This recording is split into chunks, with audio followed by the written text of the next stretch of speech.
the NFL banning defense, basically. They're banning defense. The hip drop tackle has been banned. The NFL Players Association is against this rule.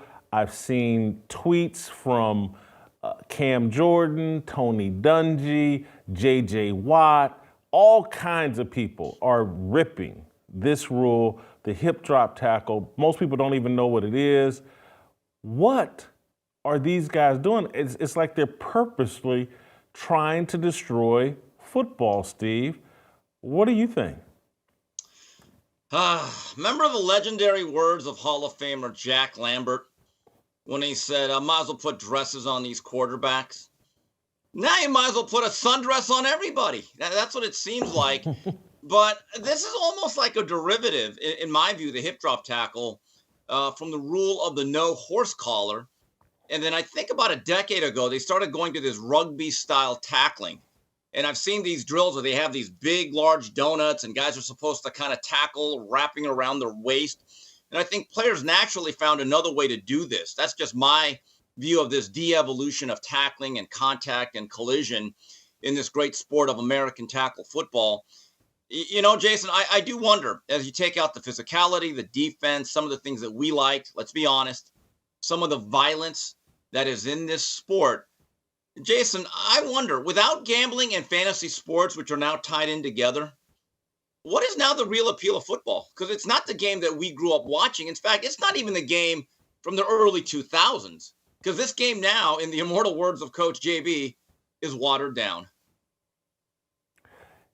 Steve, I honestly think, when you have the NFLPA saying, hey, don't do this, you're destroying the game of football, how do we tackle? What is this sport? When you have the NFLPA saying don't do this, and the NFL is doing this, it makes me wonder, is the NFL or is Roger Goodell, is the leadership, are they intentionally trying to undermine the watchability of the game?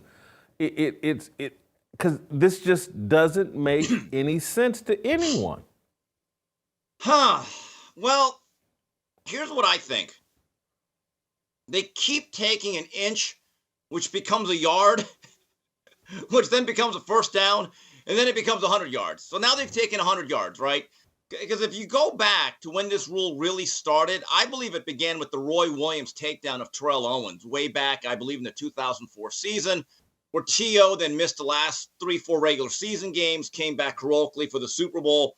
And that's when they disallowed and banned horse collar tackles in specific areas. You're still allowed to do it in contained areas in a pile. Then it became the concussion protocol.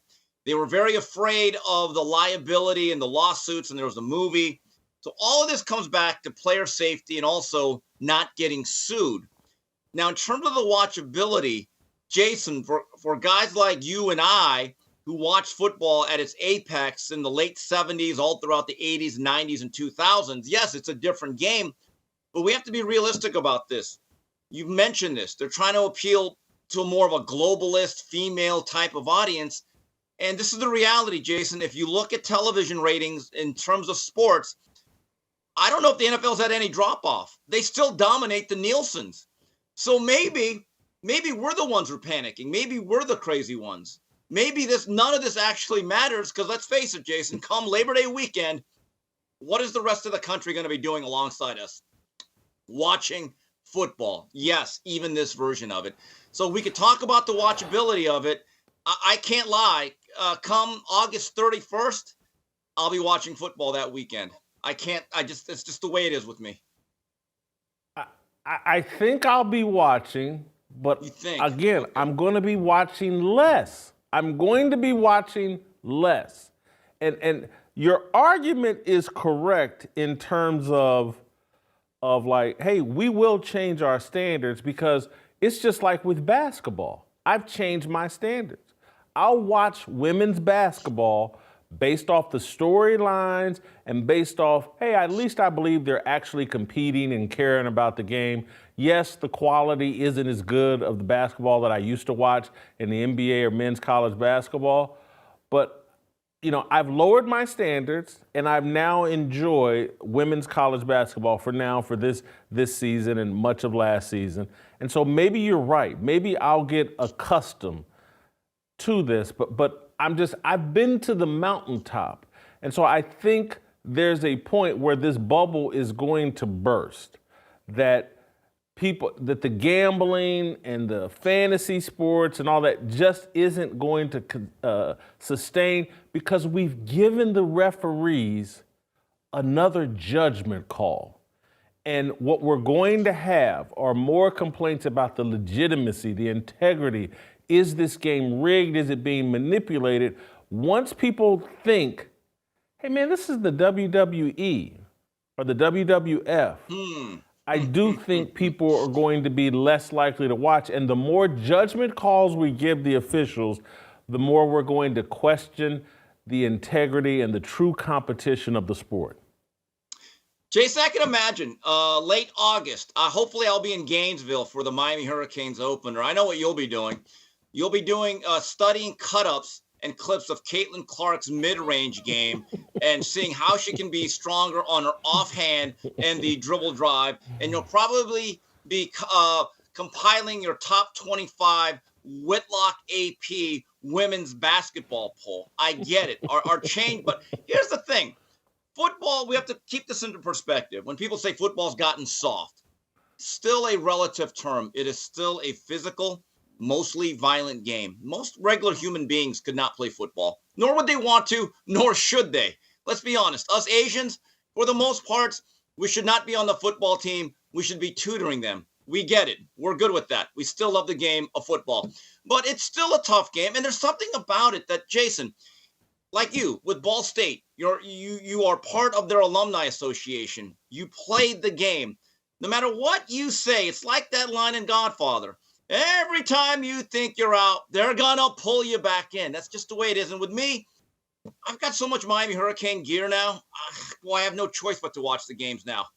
It's just my wardrobe choices are now affecting. It's just affecting how I do things. So, look, we could say that we don't like football as much, but Jason, we still love football. We have to admit that. Steve, I love Ball State. I'm always going to love Ball State. I watched the least amount of Ball State football that I have I graduated Ball State in 1990. Okay. I saw less Ball State football content this year than perhaps any year since I graduated Ball State in 1990. And in fact, that's a bit relative, because in the early 90s or most of the 90s, I had to go watch Ball State games. I had to be in attendance. But this past year, I did not watch much Ball State football because of the transfer portal, and because I can't follow the kids for 4 or 5 years anymore, and so I'm less connected. And they've changed the game so much with the transfer portal, and so it's just undermined my joy. Yeah. I think the same thing here is going to happen with the NFL. Look, the Kansas City Chiefs are winning Super Bowls. They just won their 3rd Super Bowl. I'm a Chiefs fan. I lived in Kansas City for 16 years. They got the best quarterback in the NFL. I watched less Chiefs games this past year than at any point since 1994. Okay. So, Jason, I have to ask you this. What was Ball State's record last season? I'm not sure. Maybe 5-7. I'm not sure. All right. I'm not sure. All right. So this upcoming season, let's say they jump out to an 8-0 start. Okay, which means this year's team that you're going to have is going to get picked apart on the transfer portal. But enjoy this season. So you're 8-0 this year. Yeah. You're telling me you're not going to get Ball State fever and you're back to bringing your laptop to sports bars to watching Ball State? I've seen that happen, by the way, folks. He did that when I visited Nashville a couple years ago. Come on. 8-0 start. You don't get Ball State fever. Come on, Whitlock. We were 4-8 this year. Woo! And look, I don't know the players as well. Dude, I used to watch so many of these guys I knew them from following them on Rivals and the recruiting deal when they were 16 and 17 years old, all the way to their 23-year-old or 22-year-old seniors. Now, half the roster, I'm like, what school did we get him from? And where did our best offensive lineman, all MAC, he just transferred to Purdue. He hit the portal and now he's going to be the starting left tackle for Purdue. I've been following this guy for 3 years, and he just bounced on me. Jason, so every UCLA game I saw this past season, I thought of Ball State because they had your running back, Steele. Carson Steele. I get it. Jason, going back to the issue of contact and the violence in football, one of the things that I like to do is to just go on YouTube and just punch up old highlight tapes, NFL films, and I got to send you and TJ some stuff from the 80s when they had the NFL Crunch Course. They used to put together whole hour-long videos basically glorifying the viciousness of the game. I mean, guys like Kenny Easley, Ronnie Lott, David Fulcher. And so there was a point where the NFL said, violence, we got it. Come over here. And now it's like, no violence. No violence. Mom, it's okay. You guys can have your sons play football. It's really a stark difference in the way they not only play the game, Jason, but the way they market it. Steve, thank you so much. We're going to bounce. You'll be watching less NFL. I'll be watching less NFL. It's hard to sell. I can't wait to hear these broadcasters, Troy Aikman and all these other broadcasters that went through the real NFL, when they start flagging people 15 yards for pulling guys down from behind. I can't wait to hear them try to sell that garbage. It just isn't going to sound the same. The bubble on the NFL is going to burst. And this year is going to be the start of it, where I think I bet you they reverse this rule. I'm going to say they're going to reverse it in season. Season. They're not even going to wait till next year. I don't know if you can do that with the rules committee, but another rule that I don't like is what they're doing with the kickoff returns. I know they're trying to take that out. Now they're doing this XFL style. I think there's an incredible irony in a year when the great Devin Hester, congratulations to him, is going to the Hall of Fame largely on kick returns. They've tried to take kick returns out of the game for the past dozen years, and now it's going to be some circus act where guys can't move. It's going to look like freeze tag, and then you can't. What happened to the Gunners? What in the name of Steve Tasker and Raina Thompson are they doing to special teams? And then the kickoff return, in my view, Jason, is still one of the most exciting plays in football, and they've ruined that also. Thank you, Cosell. Great job as always. We'll see you next time. Hey guys, I'm just sorry they've ruined football with this. I want you to hop in the comments and tell me if I'm right or wrong here. Are they not ruining the NFL with this hip drop tackle? When you got Tony Dungy, J.J. Watt, Cam Jordan, the NFLPA saying, don't do it, you're killing the game. This is unwatchable. And just think about the records that will be broken by receivers and runners or whatever just because of this tweak to the game where there's no fear of hard hits, no fear. They're destroying the game. This is a controlled demolition of the NFL. Tell me what you think in the comments. We'll see you next time.